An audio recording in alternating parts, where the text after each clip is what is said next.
सौरभ, जैसा कि मैंने आपका सीवी देखा तो पता चला कि आपने 10th के बाद सीधे डिप्लोमा किया है। Yes sir. हाँ, तो क्या रीजन रहा ये? जिन्हें पहले एक्चुअली पता नहीं था कि क्या करना है। जब फॉर्म आया तो इसके भरने के बाद पता चला कि इसमें भी कुछ प्रोग्रेसिव है, तो इसके लिए बाद 10th के बाद डायरेक्ट डिप्लोमा कर लिए। अच्छा अच्छा, डिप्लोमा में जो आपने ब्रांच सेलेक्ट करी वो इलेक्ट्रिकल करी, जी। तो क्या रीजन रहा उसका? कोई स्पेसिफिक रीजन था कि इलेक्ट्रिकल क्यों लेनी है? जी सर, एक स्पेसिफिक रीजन ये था कि ये हम जब गांव से भी जब चलते थे तो देखते थे ट्रांसफार्मर क्या होता है। ये इस बेसिक बेसिक डिफिनेशन जो पॉल के ऊपर कंडक्टर जब चलता था तो इससे ये पता चल लगता था कि हम भी यही चीज बनना है। एक शुरू से जब थे तो पता नहीं था कि हम क्या होता है ये सब। फिर जब धीरे धीरे आगे बढ़े तो पता चला कि इलेक्ट्रिकल ही बेहतर है। अच्छा अच्छा, मतलब इलेक्ट्रिकल का जमाना है तो क्या, अगर बात करें कि अभी इलेक्ट्रिक व्हीकल जो आ रहे हैं वो पेट्रोल या डीजल व्हीकल से क्या बेहतर होने साबित होंगे? यह सर इसके लिए बेहतर ही है सर, क्योंकि इसमें कार्बन के एमिशन की मात्रा बहुत ही कम होती है। कार्बन एमिशन की और कोई एडवांटेज है तो कुछ डिसएडवांटेजेस भी होंगे, तो कंपेयर कर हाँ सकते सर हो इसके क्या डिफ होगा? इसका सर एक डिसएडवांटेज ये है कि जब इसको हम ऑपरेट करते हैं तो इसके लिए हमें खुद पहले ही बैटरी को ऑपरेट करना पड़ता है। जो बैटरी जो होती लिथियम लेड एसिड बैटरी, जो बहुत ही इससे भी गैस निकलती है, but as compare to coal fire, as compare to diesel engine, जब हम हम्म। इसको उपयोग करते हैं इसमें बहुत सारा गैस निकलती है, बट बैटरी में ऐसा नहीं होता है। पर जैसे बैटरी जो आपकी गाड़ी है, अगर अपन कहीं लेके जा रहे हैं उसको, तो अभी तो प्रॉपर कोई चार्जिंग स्टेशन ऐसे है नहीं, तो फिर ये तो बहुत बड़ी दिक्कत वाली बात है कि आप लंबी दूरी पर ले जा ही नहीं सकते हो। तो इसके लिए क्या इंडियन सर गवर्नमेंट कर रही है कुछ? सर अभी तो फिलहाल कुछ नहीं है, बट एट द एंड जब आगे सीजन हो गए 10 से 12 ईयर्स एट द एंड, ये बहुत अच्छा, सारे चार्जिंग स्टेशन की स्थापना हो जाएगी। शुरू में इसके लिए बहुत सारे दिक्कत होना पड़ता है सर। तो कहा जाए तो सर गांव वालों के लिए तो ये व्हीकल है ही नहीं फिर तो, क्योंकि गांव में तो ऐसे ही बिजली नहीं आती, वो चार्ज कैसे करेंगे? नहीं सर, अभी फिलहाल तो बिजली सभी गांव में लगभग पहुंच ही चुकी है। बट अभी के फिलहाल से मोटर जो इलेक्ट्रिक व्हीकल है, जो इलेक्ट्रिक व्हीकल अभी गांव के लोगों के लिए असुविधा प्रदान करती है इस तर्ज पर, जब हम हम्म। लॉन्ग ड्राइव करने के लिए जाते हैं। शॉर्ट ड्राइव के अच्छा, लिए अभी गांव के लोगों के लिए भी बेहतर ही है अभी। ठीक है ठीक है। तो आपने ये बार्क का एग्जामिनेशन दिया था, तो क्या कुछ जानते हैं आप बार्क के बारे में? सर बार्क एक एटॉमिक रिसर्च सेंटर है जो जहाँ पर इतना ही सर पता है। इतना ही पता है। आपका वर्किंग क्या रहेगा, आपको कुछ पता है? जॉब प्रोफाइल आपकी, अगर आप सिलेक्ट होते हैं तो आपका वो क्या करना होगा वहाँ पे, और आपकी जो नॉलेज है क्या वो काम आएगी वहाँ पर, किस तरह से काम आएगी? सर यहाँ पर वर्किंग रीजन तो हमें पता नहीं, बट जो हम पढ़े हैं इसका यूटिलाइजेशन इसमें कुछ ना कुछ अवश्य होगा sir. Okay, very good very good. चलिए सर। सर अब टेक्निकल में आपके कौन कौन सब्जेक्ट आपको बहुत अच्छा लगता है, इंटरेस्टिंग लगता है? AC machine, DC machine, basic electronics, hmm. Measurement, hmm. Power generation and transmission, hmm. बस इतना ही सर। अच्छा। जैसा कि आपने बताया ट्रांसफार्मर देख के आपको थोड़ा सा इंटरेस्ट जागा, तब आपने इलेक्ट्रिकल ब्रांच लिया है ना? जी सर। तो ट्रांसफार्मर के बारे पे जरा पूछे कि ट्रांसफार्मर में जो जेनरेटिंग स्टेशन पे जो ट्रांसफार्मर होते हैं उसका जी कनेक्शन कैसा होता है? सर, जनरेटिंग प्राइमरी और स्टेशन पर सेकेंडरी? हाँ। जी सर, जनरेटिंग स्टेशन पर ट्रांसफार्मर का कनेक्शन हम पहले और डेल्टा साइड करते हैं, फिर सेकेंडरी और हम स्टार कनेक्शन करते हैं सर। अच्छा, क्या रीजन है इसका?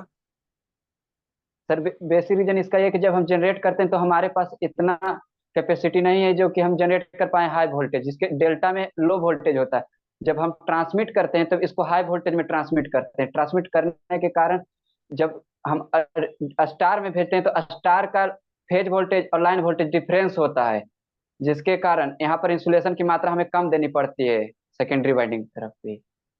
हम्म। नहीं, जनरेट अपन लो वोल्टेज पे करते हैं, उसको ट्रांसमिट हाई वोल्टेज पे करते हो, तो ट्रांसफार्मर का पर्पस हो गया। जी। ठीक है। मेरा क्वेश्चन ये है जी कि अपन स्टार साइड ही क्यों बांध रहे हैं सेकेंडरी साइड, और डेल्टा ही क्यों बांधा हमने primary side? Sir, primary side हम डेल्टा बांधने का एक मेन रीजन कि हम यहाँ पर कम स्मॉल अमाउंट ऑफ वोल्टेज होता है, जिसके कारण यहाँ इंसुलेशन का यहाँ भी बचत हो जाता है। तो और जब हम इंसुलेशन सेकेंडरी जैसे जैसे आपने बताया कि स्टार में फेज जी वोल्टेज लाइन जी वोल्टेज का रूट 3 टाइम्स कम होता है, जी आपने बोला। तो सेम जी अगर हम स्टार ही कनेक्ट कर दें प्राइमरी साइड भी, तो जी इंसुलेशन कॉस्ट तो बचेगा, वहां भी बचेगा। फिर डेल्टा सर क्यों बांधा यहाँ हमने? पर एक सर यहाँ पर एक रीजन ये बिहाइंड हो जाएगा, क्योंकि यहाँ जो लाइन करंट होगा हम्म। वो फेज करंट के बराबर हो जाएगा, इसके कारण लॉस यहाँ पर ज्यादा होने लगेगी। किसमें? फेज जब हम प्राइमरी और अगर स्टार अगर लगा देते हैं तो हम्म। इसका लाइन करंट फेज करंट के बराबर हो जाएगी, जिसके कारण यहाँ पर लाइन की लॉसेस ज्यादा होगी। तो फिर वो स्टार जो कनेक्शन होता है उस साइड लॉसेस ज्यादा होते होंगे। सर नहीं सर, यहाँ पर जब हम ले जाते हैं तो यहाँ पर लॉस की अपेक्षा नहीं करते, यहाँ से हमें इंसुलेशन की बहुत मात्रा आवश्यकता होती है। नहीं नहीं नहीं, आप जब से हाई वोल्टेज साइड है तो ऑब्वियस उधर वाइंडिंग ज्यादा होंगे, नंबर ऑफ टर्न ज्यादा होंगे। जी सर। तो अगर आप जो बात कर रहे हो कि लाइन करंट फेज करंट समान है वहां पे, तो वहां पे लॉसेस ज्यादा हो गए ना। जी चलिए कोई नहीं।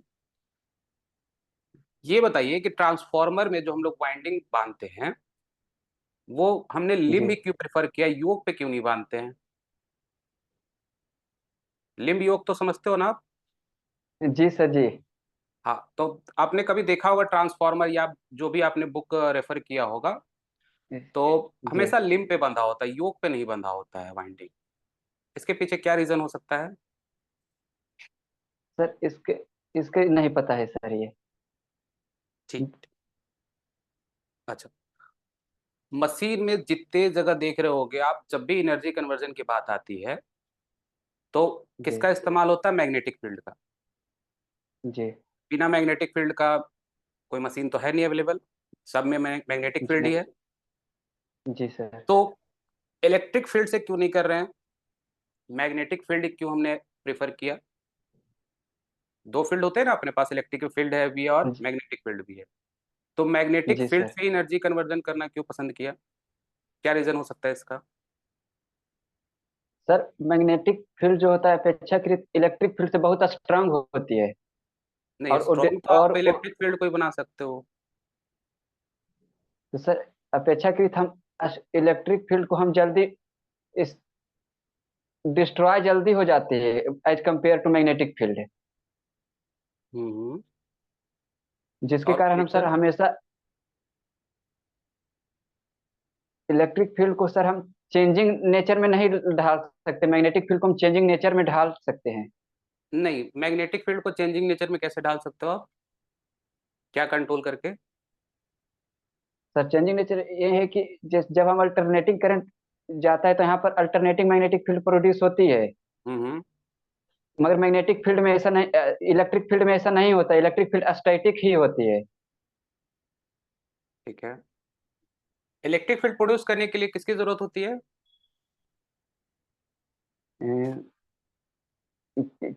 करंट, और मैग्नेटिक फील्ड के लिए? वोल्टेज, हाँ हाँ। मैग्नेटिक फील्ड के लिए भी वोल्टेज सर है। अच्छा, दोनों के लिए वोल्टेज है सर ना।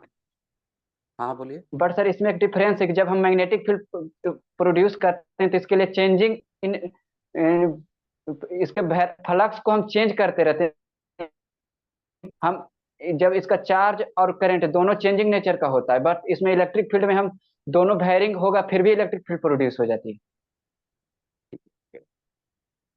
अच्छा, इलेक्ट्रिक इंसुलेटर कोई नाम बताइए आप, कोई भी इंसुलेटर का नाम सर बताइए जो इलेक्ट्रिकल इंसुलेटर हो। पोर्सिलिन, हम्म। ग्लास, ठीक है। माइका, एक मैग्नेटिक इंसुलेटर का रबर, एग्जांपल दीजिए। मैग्नेटिक इंसुलेटर हम्म। नहीं पता है सर। लॉसेस के बारे में जानते हैं ट्रांसफार्मर के? हिस्टैरिसीस लॉस एंड जी एडी सर। करंट लॉस क्या होता है? जी सर। हिस्टैरिसीस लॉस एक कोर लॉस का ही एक प्रकार है, और एडी करंट लॉस भी कोर लॉस का ही एक प्रकार है। But hysteresis loss directly proportional eddy current loss frequency का होता है, but eddy current loss square of frequency पर डिपेंड करता है। नहीं, होता क्या है लॉसेस, ये कैसे होते हैं लॉसेस ये? जैसे अगर मैं एडी करंट लॉस की बात करूँ तो ये लॉसेस क्यों हो रहे हैं? तो सर, हिस्टैरिसीस लॉस का मेन कारण कि जब हम किसी मैग्नेटिक फील्ड में प्रोड्यूस करते हैं तो ये हमेशा ओरिएंटेशन में नहीं रहते हैं, जिसके कारण जब हाफ साइकिल होते हैं तो अल्टरनेट हाफ साइकिल पर ये अपना रिवल्सर करते हैं, इसके कारण हिस्टैरिसीस लॉस होते हैं। ईडी करंट लॉस जो हम कोर में डालते हैं, जो हाई, अगर लॉन्ग पाथ है तो ज्यादा, यानी कि ज्यादा ईडी करंट लॉस यानी कि प्रोवाइड, अगर शॉर्ट पाथ हो तो इसके लिए कम magnet electric eddy current loss होगी। अच्छा, ऐसा कह सकते हैं क्या कि दोनों लॉसेस मैग्नेटिक मटेरियल के कारण ही हो रहे हैं? Yes sir. तो अगर हम उस मैग्नेटिक मटेरियल को वहां से रिमूव कर दे, जो ट्रांसफार्मर है वहां से कोर को ही हटा दे, हम मैग्नेटिक मटेरियल वहां से हटा दे, कोई नॉन मैग्नेटिक मटेरियल डाल दे, तो जी। ये दोनों लॉसेस नहीं होंगे? जी नहीं सर। तो फिर ऐसे क्यों नहीं हमने प्रेफर किया कि नॉन मैग्नेटिक मटेरियल इस्तेमाल कर ले, ताकि हमारा hysteresis loss, eddy current loss कम हो जाए और हमारी एफिशिएंसी बढ़ जाए? सर इसका बेसिक रीजन ये भी हो सकता है कि अगर हम इंसुलेटर का उपयोग करें, तब यहाँ पर जो ईडी करंट इंसुलेटर और नहीं, हिस्टैरिसीस लॉस है। कंडक्ट, नहीं नहीं, जैसे अगर मैं बोलूँ एल्यूमिनियम, कॉपर, जी। तो कंडक्टर है, जी। But it's a non magnetic material, एक पैरामैग्नेटिक है, डायमैग्नेटिक है। एल्युमिनियम डायमैग्नेटिक मटेरियल है। तो ये पारा पारा फेरो पारा मैग्नेटिक तो सॉरी नहीं सर। है? जी फेरो नहीं सर। मैग्नेटिक नहीं है, मतलब ये जी नहीं मैग्नेटिक सर। मटेरियल नहीं है, नॉन मैग्नेटिक मटेरियल की कैटेगरी में आता है। जी सर। तो हम आयरन का इस्तेमाल ना करके अगर एल्युमिनियम जी। या कॉपर का इस्तेमाल करें, तो हिस्टैरिसीस लॉस वाला तो झंझट ही खत्म हो जाएगा, हमारी एफिशिएंसी इंप्रूव हो जाएगी। फिर हम आयरन पे क्यों गए? क्या एडवांटेज है वो आयरन का यूज करने से? सर इसमें मैग्नेटिक फील्ड बिल्डअप प्रोसेस बहुत ज्यादा होता है होगा सर, इसके बारे में नहीं आइडिया।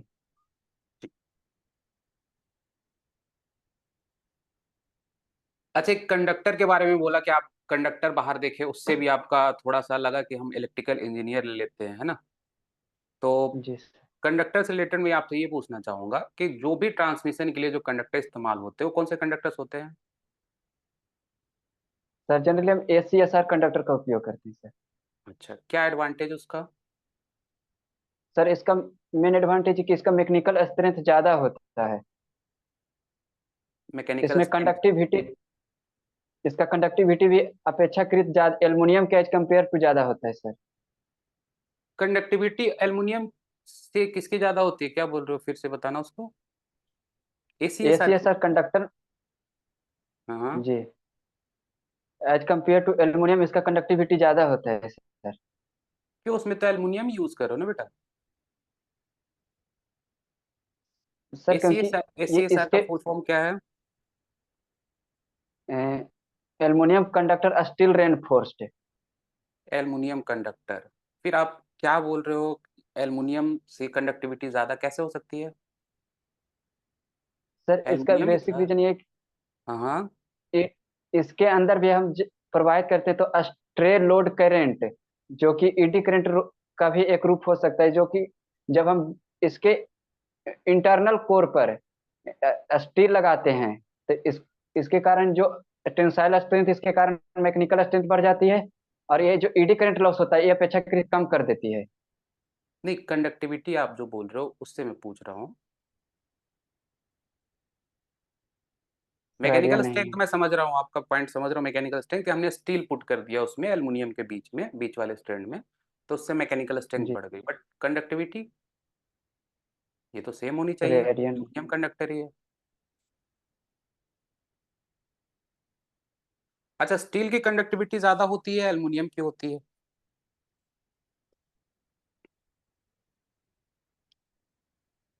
ये भी नहीं मालूम।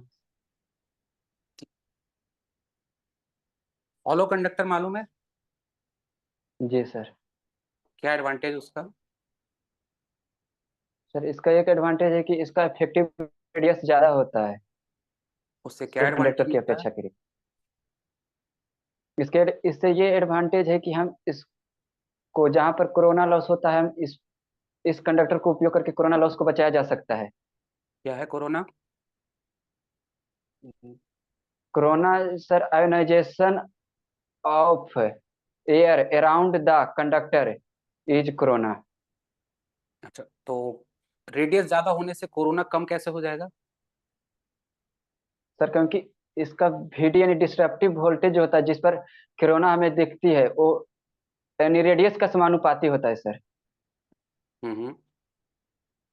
तो जिसके कारण वीडी। सर अगर हम हाँ रेडियस जी। अगर हम बढ़ा देते हैं तो डिस्ट्रप्टिव वोल्टेज भी बढ़ जाता है, जिसके कारण डिस्ट्रप्टिव वोल्टेज बढ़ने के कारण जब हम कोरोना लॉस लिखते हैं तो PH माइनस VD, तो अगर VD बढ़ रहा है तो कोरोना लॉस यहाँ कम हो जाता है सर। ठीक है, ठीक है, ठीक है सर।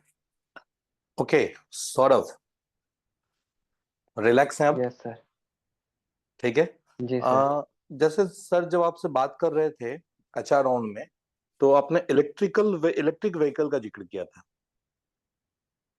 जी सर। कुछ जानते हैं उसके बारे में?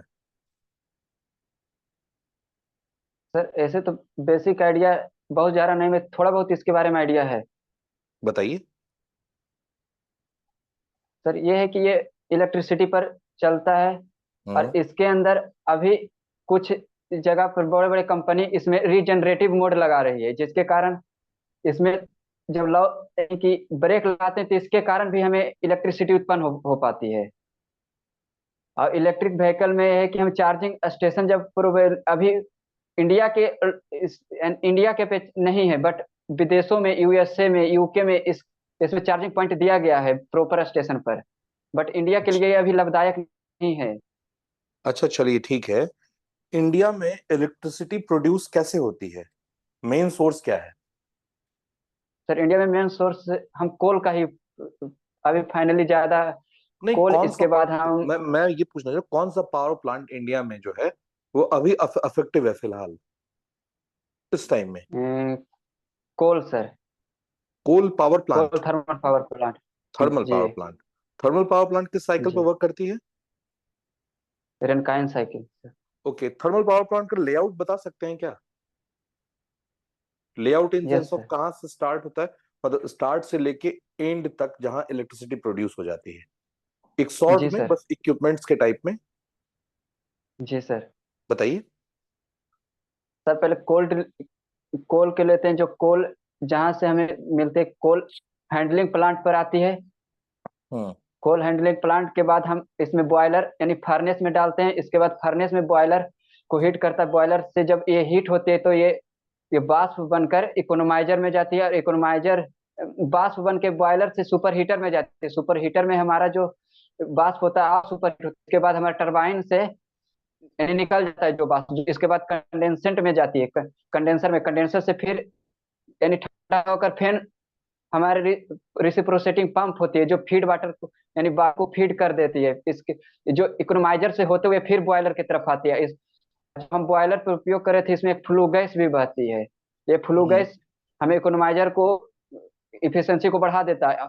और इसके बाद हम सर एक बॉयलर में फ्लू गैस को और अच्छा रखने के लिए हम ड्राउट का उपयोग करते हैं, जो फोर्स ड्राउट होता है। और एक चिमनी भी होती है जो सर, जो चिमनी है जो फ्लू गैस को नियंत्रण इस रूप में करती है कि ज्यादा हो जाता है तो ऊपर यानी कि ऊपर की ओर यानी बाहर यानी रिमूव कर देती है। और हम्म। इसके साथ एक इलेक्ट्रोस्टैटिक प्रेसिपिरेटर होता है जो चारों ओर के वायुमंडल में जो अति इसके फैलता है वो इसको सोख लेता है सर, गैसेस हम्म। को। सर इतना। ये तो कहानी हो इसके गई बाद कि सर भाई जब आपने पानी को बना दिया स्टीम, फिर स्टीम जी। को ठंडा कर दिया, फिर स्टीम को ठंडा करके फिर पंप से फिर भेज दिया बॉयलर में, लेकिन यहाँ पे जी सर। इलेक्ट्रिसिटी तो हमें दिखाई नहीं कहीं जनरेट होते हुए। तो सर जब हम टरबाइन पर डालते हैं तो फिर सर इसके बाद अल्टरनेटर लगा होता है, अल्टरनेटर में ही सर हाँ ठीक है, इससे उस वहां से पावर बिजली प्रोड्यूस उत्पन्न होता है होती नहीं? है। अच्छा, अगर बॉयलर जी से हम सर। इकोनोमाइजर को खोल दें तो कोई दिक्कत है क्या फिर?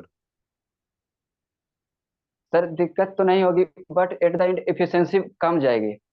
इसके कारण एफिशिएंसी हमें ज्यादा क्यों? एफिशिएंसी बढ़ाने के लिए हमें कोल को इकोनोमाइजर ऐसा ज्यादा क्या बर्न कर करना देता है जो पड़ेगा। एफिशिएंसी बढ़ जाती है?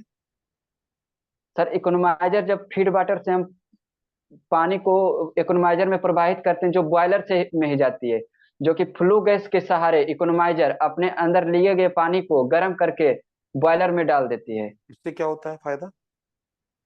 इससे ये होता है कि सर जब हम कोयला बर्न करते हैं तो बर्न बहुत कम मात्रा में करने पर भी हमें उतना ही ऊष्मा प्राप्त होती है ठीक जितना है। कि ज्यादा कोयला पर विदाउट इकोनोमाइजर चल के होता है सर। सौरभ, आपने बार बार एक वर्ड यूज किया, फ्लू गैस। जी सर। जानते हैं क्या इसके बारे में कुछ?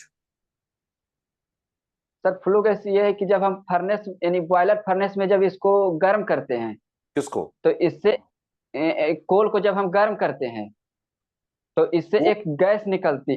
जब हम हम्म बॉयलर को गर्म करते समय फर्नेस को भी इसी गैस से हम गर्म करते हैं। हम्म तो इससे जब गैस यानी कि जब हमें अपेक्षाकृत वो ज्यादा हीट होती है, वो बाहर निकलने की कोशिश करती है। जब इसी गैस को हम हम्म पाइप को सहारे हम इकोनोमाइजर में जब ट्रांसमिट करते हैं, हम्म इकोनोमाइजर से प्रवाहित करते हुए हम यानी वायुमंडल में छोड़ते हैं, हम्म तो जिसके कारण इकोनोमाइजर हमें पानी यानी कि फीड वाटर को हीट कर देती फ्लू है गैस और का फ्लू गैस। कंपोजिशन बता सकते हैं क्या? फ्लू गैस से सर नाइट्रोजन, इसमें नाइट्रोजन और सल्फर डाइऑक्साइड होती है sir. Sulphur dioxide? Sulphur sulphur की मात्रा होती है सर, सल्फर डाइऑक्साइड एग्जैक्टली नहीं सर। तो फ्लू गैस हार्मफुल है या नहीं इन्वायरमेंट के लिए?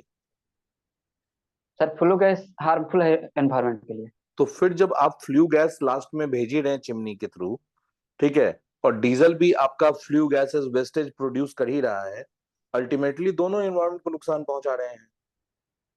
जी सर। तो फिर कैसे आप कह रहे हैं कि इलेक्ट्रिक व्हीकल जो है वो नुकसान कम पहुंचाएगा एनवायरमेंट को? सर इसमें जब इलेक्ट्रिसिटी हम प्रोड्यूस करेंगे तो आने वाली रिसोर्सेज से हमारे पास एक अल्टरनेट वे में hydro electric power plant, solar power plant भी है एच अपेक्षाकृत diesel hydro power plant electric से। पावर प्लांट, नहीं नहीं, हाइड्रो पे आते हैं ना एक बार। हाइड्रो इलेक्ट्रिक पावर प्लांट में जी। टरबाइन यूज करते हैं? जी सर। कौन सा? सर हाइड्रो में मेनली तीन प्रकार की टरबाइन होती है। हम इसको low head, high head, medium head के रूप में इसको डिवाइड करते हैं सर। ठीक है। तो हम कौन सा यूज करते हैं हाइड्रो पावर प्लांट में? इंडिया में है क्या सर हाइड्रो पावर प्लांट? जी सर। कहाँ पे? Sir hydro power plant Himachal Pradesh, Himachal hmm Pradesh से, हम्म। हिमाचल प्रदेश में अभी तक जानते हैं सर। अच्छा ठीक है, तो वहां पे कौन सा टरबाइन है? ये नहीं पता है सर। मतलब हाई हेड टरबाइन का यूज कहाँ करते हैं? सर हाई हेड टरबाइन का उपयोग हम हिली एरिया में, जहां पर हमें 200 मीटर से ऊंचे की पानी का ऊपर से पानी की बहाव नीचे की ओर हो। अच्छा, तो ये जी जो सर। हाई हेड टरबाइन है इसका एग्जांपल बता सकते हैं क्या आप? सर हाई हेड में हम मेनली पेल्टल टरबाइन का उपयोग करते हैं सर। किसका? पेल्टल टरबाइन। क्या है पेल्टन टरबाइन? पेल्टल टरबाइन सर इसके जब हम एक यानी जब इसके टेंजेंशियली हम ब्लेड पर पानी को प्रवाहित करते हैं हम्म। तभी से बिजली उत्पन्न करती है सर। अच्छा, ये हाइड्रो इलेक्ट्रिक पावर प्लांट के लिए प्राइम मूवर का काम कौन करता है? Sir hydro electric power plant के लिए प्राइम मूवर के रूप में हम सर पानी को ही उपयोग करते हैं सर। पानी को प्राइम वो हाई मूवर? प्रेशर के जी नहीं सर, जब प्रेशर में हम जब वाटर को हाई प्रेशर से नोजल के द्वारा प्रवाहित करते हैं हम्म तो जो ब्लेड रोटेट करती है सर, हम्म। तो हमारा इसमें भी एक टरबाइन होता है, तो टरबाइन इसमें प्राइम मूवर के रूप में वर्क करिए सर। टरबाइन मूव किया या ब्लेड? टरबाइन प्राइम मूवर है या ब्लेड प्राइम मूवर है या वाटर प्राइम मूवर है? सर मेनली रूप से अगर लीटर के फॉर्म में दिया जाएगा तो टर टरबाइन ही है सर। ओके, टरबाइन ही मेन ये आपका प्राइम मूवर है, नहीं? चलिए एक क्वेश्चन और, लास्ट क्वेश्चन है मेरा। जी सर। न्यूक्लियर पावर प्लांट का नाम सुना है? जी सर। न्यूक्लियर पावर प्लांट से पावर प्रोडक्शन होता है क्या इंडिया में? Yes sir. कहाँ पे है न्यूक्लियर पावर प्लांट? सर एक काकरापारा गुजरात में है, रावट भाटा राजस्थान में है, हाँ। और कुंडलकुलम तमिलनाडु में, कलपक्कम तमिलनाडु में है, नरोरा यूपी में है, और तारापुर महाराष्ट्र में है सर। ओके। तो न्यूक्लियर पावर प्लांट से मान लीजिए सपोज हम पावर प्रोडक्शन करवा रहे हैं, नहीं? अब न्यूक्लियर पावर जी प्लांट में सर। हम फ्यूल कौन सा यूज करें? सर इसके लिए हम यूरेनियम 233 और 235 और प्लूटोनियम 239 उपयोग करते हैं sir.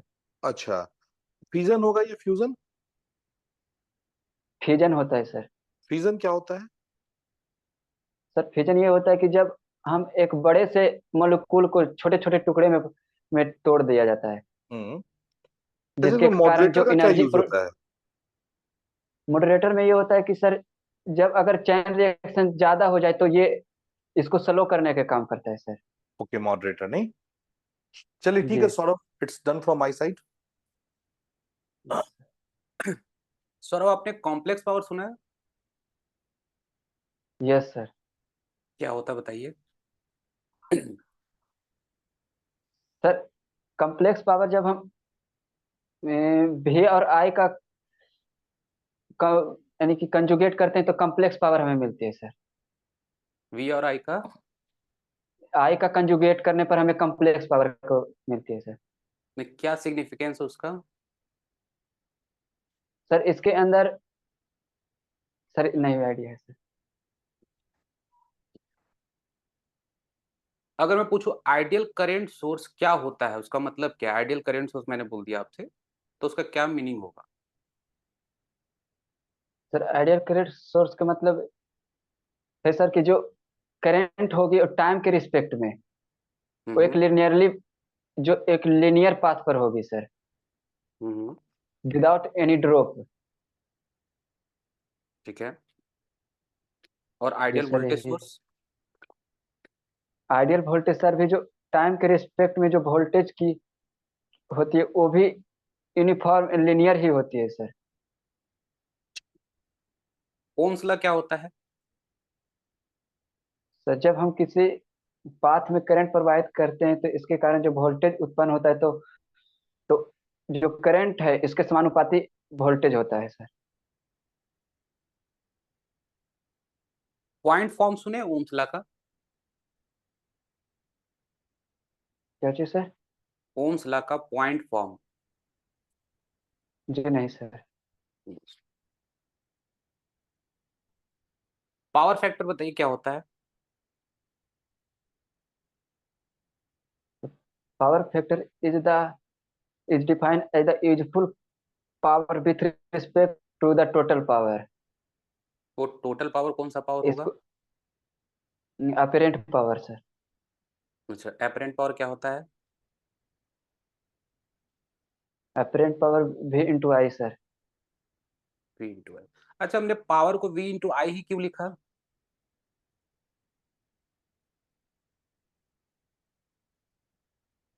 We by I sir क्यों इसका नहीं लिख बेसिक दिया? आइडिया नहीं।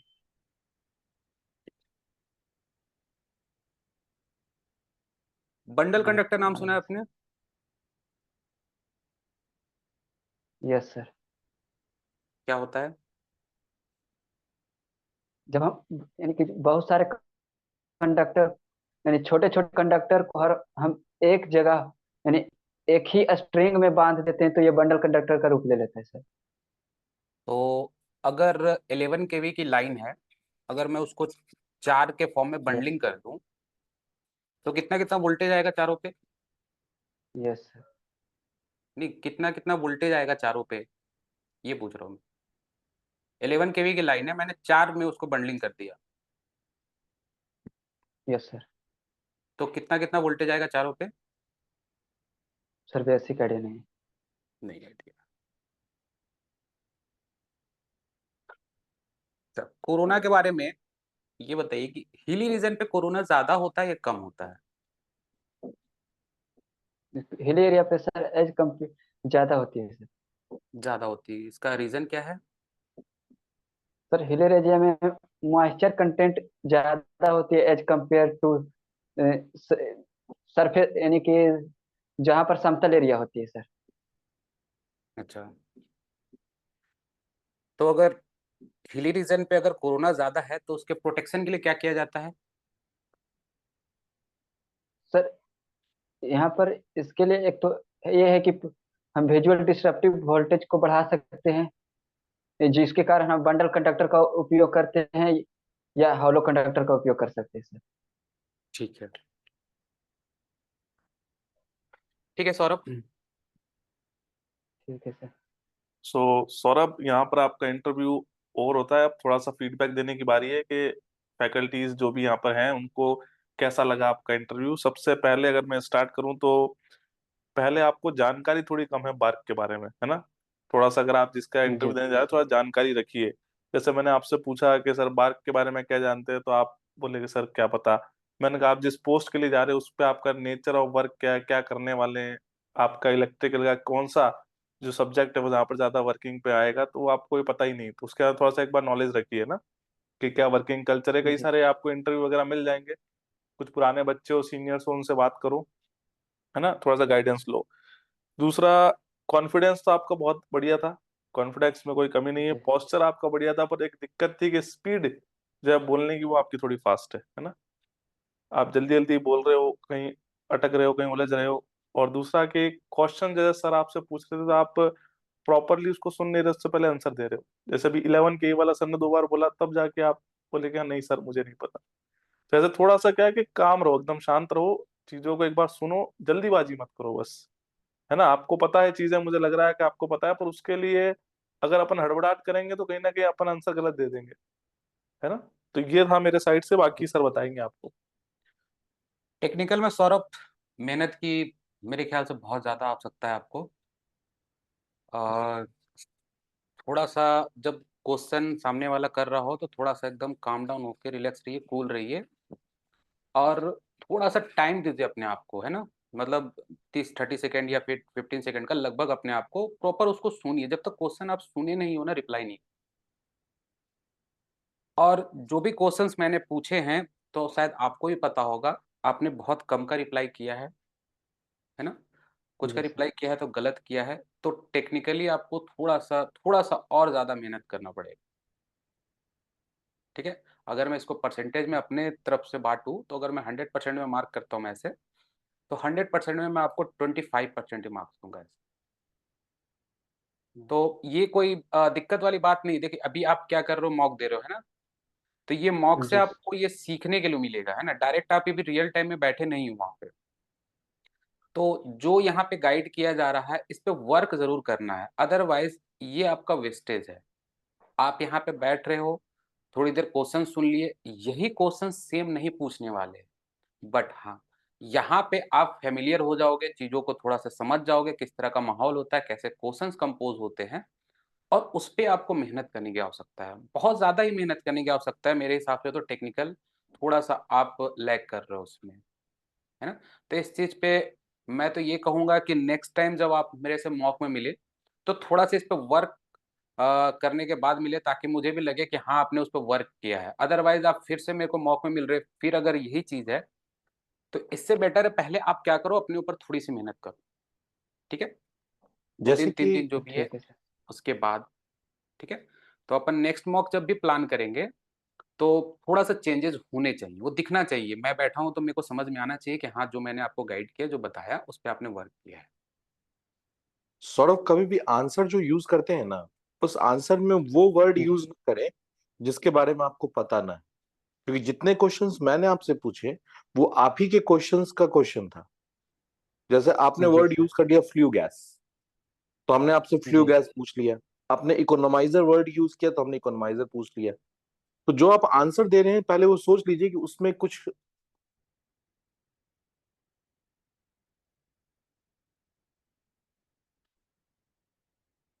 ये तो हो गया वर्ड।